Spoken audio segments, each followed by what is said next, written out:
One of my big goals this year is to run a faster 10k time. In today's video, I'm going to show you some of the ways that I'm doing that don't actually involve running. Yep, we're going to be spending some time in the gym. I'll take you through one of my big posterior chain days and show you the ways that I'm trying to bulletproof my posterior chain so that I can run faster and PB my 10k. So today's video is just going to take you through one of my big kind of pull sessions, show you some of the exercises that I'm involving in that, and give you a wee bit more background as to why I'm doing those types of movements. So as you've maybe seen in previous videos, some of the big core movements that I'm focusing on are obviously deadlifts. I'm going to be doing some pull downs and some pull ups. Also going to be introducing big power moves like kettlebell swings, really generate that kind of explosive power in my hips. Some more isometric movements like single arm rows, just to develop lat strength and kind of strengthen my upper back. And then even wee accessory exercises like your kind of calf raises, bicep curls, just all those kind of pull focused movements just to try and strengthen and improve my running. And I absolutely think that's why hybrid training has become so popular, because not just is strength training important for kind of overall lifestyle, but they do kind of blend together. You know, like if you've got a training program that's about strengthening the big major muscle groups, that will naturally translate over to your running program, and then also vice versa.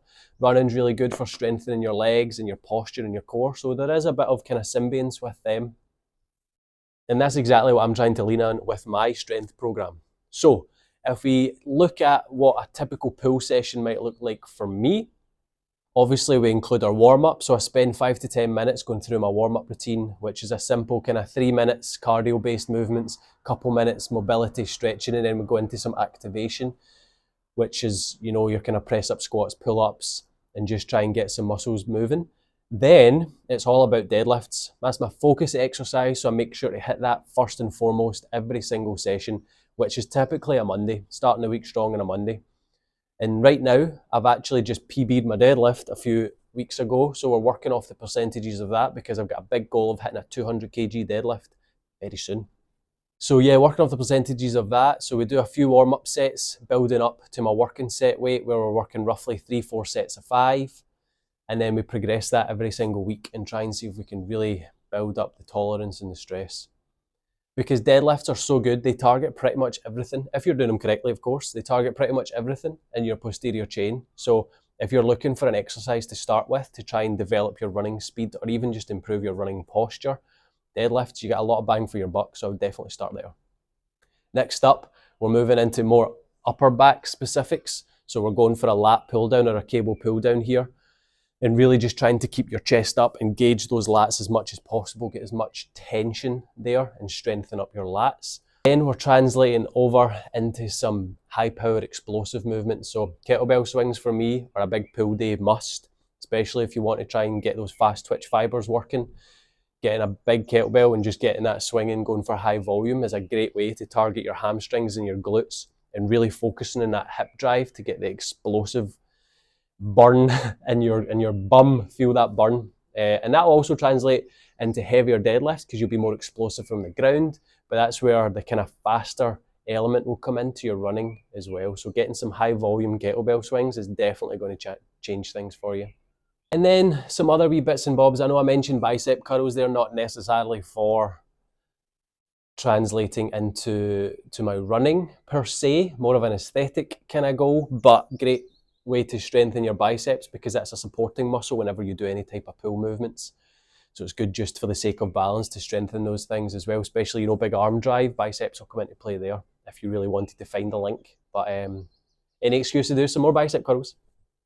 So one of the key things I've been working on the last few weeks is developing my calf strength. I picked up a tiny little strain on one of my runs, and all that's done is highlighted weakness in my kind of running protocol. So spending a bit of time just developing stronger calves so that I can be more reactive and have more bounce in my stride when I'm challenging the pace a wee bit more. I think that's where I'm starting to see some failures when I actually start trying increasing the pace, and I need a more resilient muscle fiber. My things are starting to break down, so that's where it's important to focus on some of the accessory stuff like calves, hamstrings. Don't forget about them.